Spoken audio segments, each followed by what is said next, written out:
So who introduced you to Tantra? I will have to actually think about it as to where did I first hear this word and what was my first impression of, how I understood Tantra. I'm also a very Western guy, Ranveer, all right? And I have had very Western influences in my life also. So at one point of time, I think Tantra was something which usually the world knows as. You see how. But this is just one M of the 5 M's in Tantra, right? Kashmiri Shaivism, which unfortunately is called Kashmiri Shaivism even right now when I'm talking to you, it's called Trika. Trika. Trika, it's Trika. That's the actual name. That's the real name of the philosophy itself. What people reference to as Kashmiri Shaivism. Got it. Kashmir actually had a lot to contribute towards this particular philosophy in itself.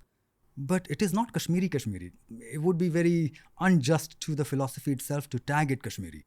The original word by all the masters, they have used Trika. Sometimes I've also read and been told by my Guruji also that Mahacharya Abhinav Gupta himself termed it as Param Advaita, which is, the Para, the Param Advaita. That is how they would want to look at the philosophy. I think Abhinav Gupta has been spoken about on the show earlier by an archaeologist called Anika Man. And because of the name Abhinav Gupta, I thought it's someone who's probably like around our age. Yes. But I then got to know that it's someone from medieval India. It's a little unfortunate that in current times India, we hear and study a little less when it comes to Abhinav Gupta.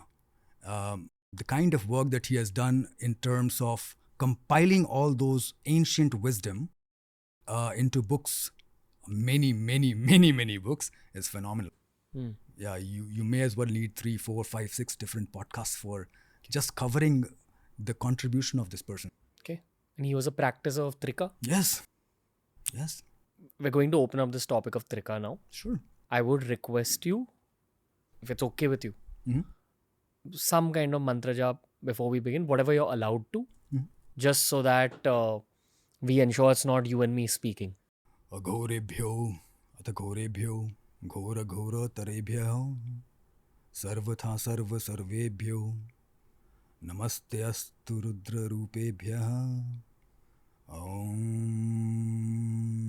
namah shivaya, Adesh. Okay. Now that we're joined here by our brothers. By the same cosmic force, Ranveer. Same cosmic energy. Is doing the listening, is doing the asking, is also doing my part. Okay. Why don't we begin by how it was introduced to you the first time? Interesting.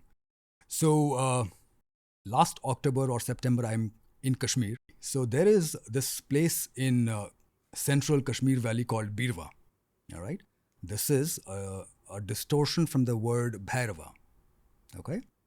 So, and it's a very famous place, by the way. You can Google it, Birva. It's called BEERWAH right now.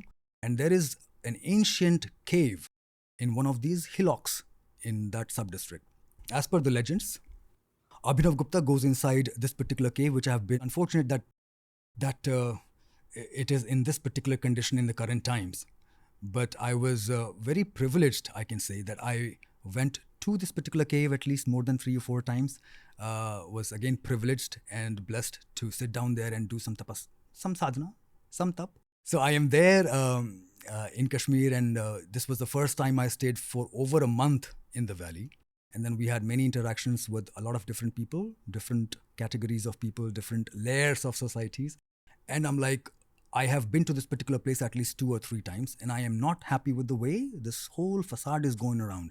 There's a butcher house right in front of this particular divine gufa, which is supposed to be a kshetra, a Bhairava kshetra. And then there are waste management systems right in the rear of this particular cave.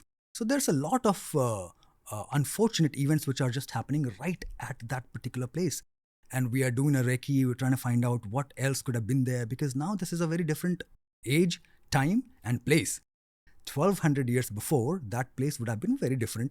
The time would have been very different. Demography wouldn't have been the same right now. And all in all, I think about 300, 400 AD, all the way until almost 1300 to 1400 AD. Kashmir basically was the land of Bhairava, is still the land of Bhairava. Unfortunately, there's a lot of energies which are khandit. Khandit means? If you know, disintegrated. It's not the way it should be, like. Because of many other factors. Sometimes the Vigraha itself has been broken down in many pieces. Sometimes the temple. Sometimes, and there are places that I've been myself and I've felt wailing and crying of a lot of people as if there was a massacre, huge massacre there. There are a lot of places in Kashmir. Hurts, but well, that is how it is. So anyway, so we are talking about this Bhairava cave. So we were actually meeting a lot of people, and that is how one fine day I'm sitting in one particular temple, which is one of my favorite temples in Srinagar. And I happened to meet one of my Gurujis, who I think in the first time that we saw each other, I don't know if this would be right to say, but love at first sight. Yeah. You know, an imprint.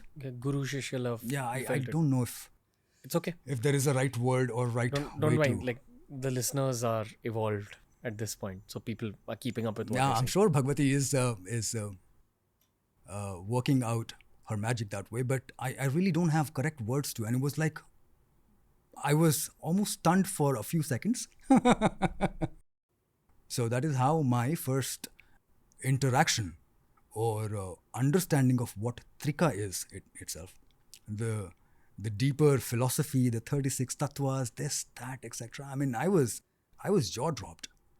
We were, most of us, you and I, or 90% of the people who follow some or the other Sanatan philosophies, they are mostly Vedantic, Bhakti-oriented. Jai Shri Ram, I always say. But the sort of nuances that Param Advaita or Trika has, it's blinding. It's a different level. And you need a guru to guide you through it, of course. Got to.